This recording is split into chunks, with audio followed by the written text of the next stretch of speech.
Hello friends, welcome to my channel. આજે આપણે બનાવીશું વોટરમેલન પોપ્સિકલ। જો તમે મારી ચેનલ પર નવા હો તો મારી ચેનલને સબસ્ક્રાઈબ કરજો, જેથી આવનારી નવી વિડીયોની નોટિફિકેશન તમને સૌથી પહેલાં મળી શકે। તો ચાલો આપણે રેસીપી સ્ટાર્ટ કરીએ। તો અહીંયા મેં 2 થી 3 કપ જેટલા તરબૂચના આ રીતે ટુકડા કરી લીધા છે।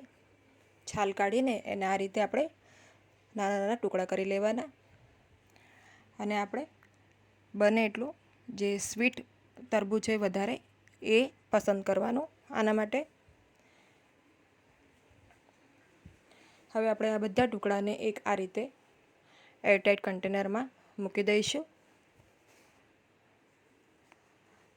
અથવા તમે કોઈ પણ ડબ્બામાં પણ મૂકી શકો છો। હવે આપણે આને ઢાંકણ ઢાંકીને આને આપણે ફ્રીઝરમાં મૂકવાનું છે। લગભગ 5 થી 6 કલાક માટે આપણે આને ફ્રીઝરમાં મૂકીશું। હવે 5 થી 6 કલાક બાદ તમે જોઈ શકો છો તરબૂચના જે ટુકડાઓ છે એમાં સરસ રીતે બરફ જામી ગયો છે, એકદમ ફ્રીઝ થઈ ગયા છે આ બધા ટુકડા। તો આપણે આને 5 મિનિટ બહાર રાખીશું અને ત્યારબાદ મિક્સીમાં આ રીતે આપણે એને ક્રશ કરવાનું છે। તો ક્રશ કરતી વખતે ધીમે ધીમે ક્રશ કરવાનું છે, એકસાથે આપણે મિક્સરને ચાલુ નથી રાખવાનું। આ રીતે જ્યારે તરબૂચની પેસ્ટ બની જાય ત્યારબાદ આપણે એમાં ફુદીનાના પત્તા 3 થી 4 નંગ, સંચળ પાવડર છે ½ ચમચી, સાથે લીંબુનો રસ છે 2 ચમચી જેટલો,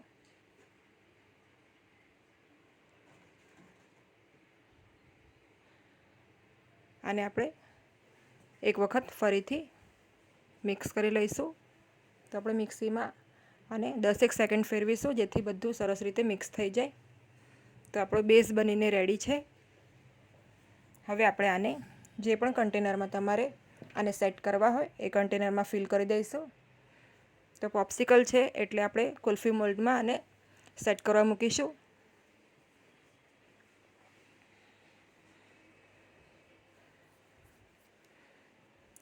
તો તમે આમાં મસાલો નાખ્યા વગર પણ તરબૂચની આ રીતે પેસ્ટ બનાવીને એની પણ પોપ્સિકલ ટ્રાય કરી શકો છો, એ પણ ખૂબ જ ટેસ્ટી લાગે છે।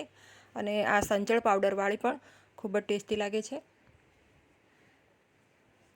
તો ઉનાળામાં તો તરબૂચની અત્યારે સિઝન છે, ખૂબ જ સારા પ્રમાણમાં એવા સરસ આપણને તરબૂચ અત્યારે બજારમાં જોવા મળે છે। તો એક વખત આ રીતે તરબૂચની જે પોપ્સિકલ છે, કેન્ડી કહેવાય છે, એ તમે ચોક્કસ ટ્રાય કરજો। હવે આપણે આને ઓવરનાઇટ ફ્રીઝરમાં મૂકી દઈશું સેટ થવા માટે, અને બીજા દિવસે આપણે એને કાઢી લઈશું। તો બીજા દિવસે અહીંયા આપણે 5 સેકન્ડ સુધી મોલ્ડને બહાર કાઢી મૂકવાના, જેથી ફટાફટ ડીમોલ્ડ થઈ જાય। તો તમે જોઈ શકો છો આપણી વોટરમેલન પોપ્સિકલ કેટલી સરસ રીતે સેટ થઈ ગઈ છે।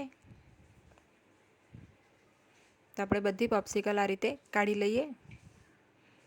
જો તમે 5 થી 10 સેકન્ડ કાઢી મૂકશો તો ફટાફટ ઇઝીલી ડીમોલ્ડ થઈ જશે।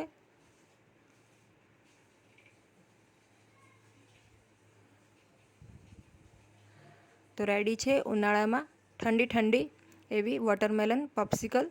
એક વખત જરૂરથી ટ્રાય કરજો। જો તમને આ રેસીપી ગમી હોય તો મારી વિડીયોને લાઈક અને શેર કરજો, અને મારી ચેનલને સબસ્ક્રાઈબ કરજો।